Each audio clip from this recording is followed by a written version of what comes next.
राजनीतिक प्रस्ताव तो आपको मिल गया होगा, नहीं मिला है तो अभी मिल जाएगा, अभी आ जाएगा।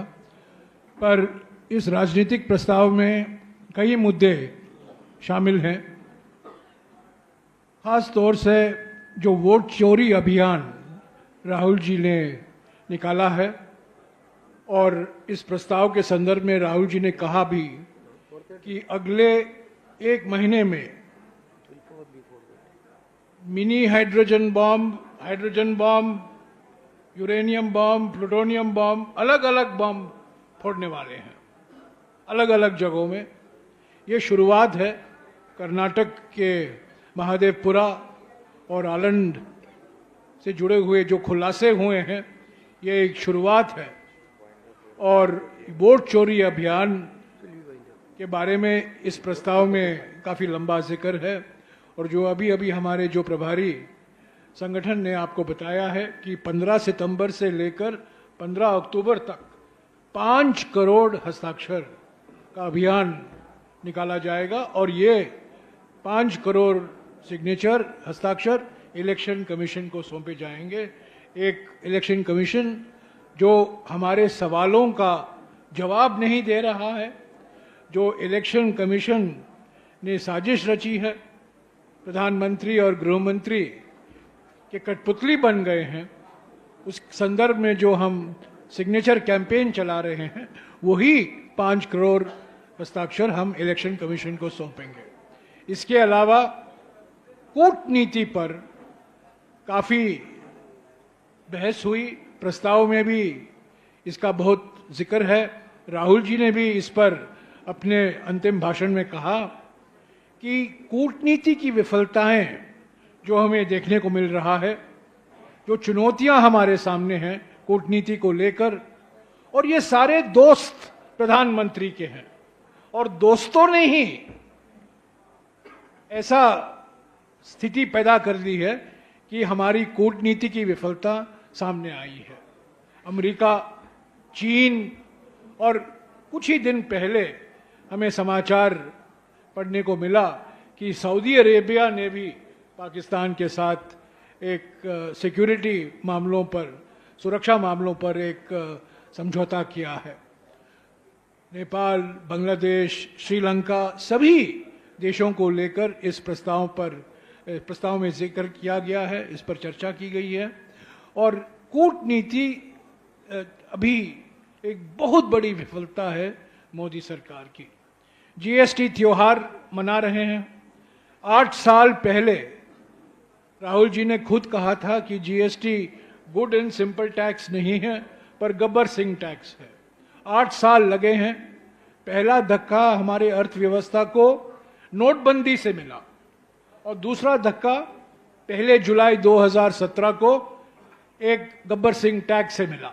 8 साल से हम मांग कर रहे हैं कि इस जीएसटी में भारी मूल सुधार आने की जरूरत है, जीएसटी 2.0 लाने की जरूरत है। 8 साल बाद मजबूरी में दर काटे गए हैं, पर जब आमदनी नहीं बढ़ी है पिछले 10 सालों में, सिर्फ दर काटने से ग्राहक बाजार में नहीं आएंगे और चीजें खरीदेंगे जितना की उम्मीद हो रही है। तो इस जीएसटी को भी लेकर ये जो सुधार या जीएसटी में जो परिवर्तन के दावा कर रहे हैं प्रधानमंत्री, ये बहुत अधूरा है, बहुत अपर्याप्त तरीके से किया गया है, सही तरीके से नहीं किया गया है। राज्यों पर इसका बहुत भारी बोझ बढ़ेगा। मुआवजा राज्यों को सही मायने में नहीं मिल रहा है।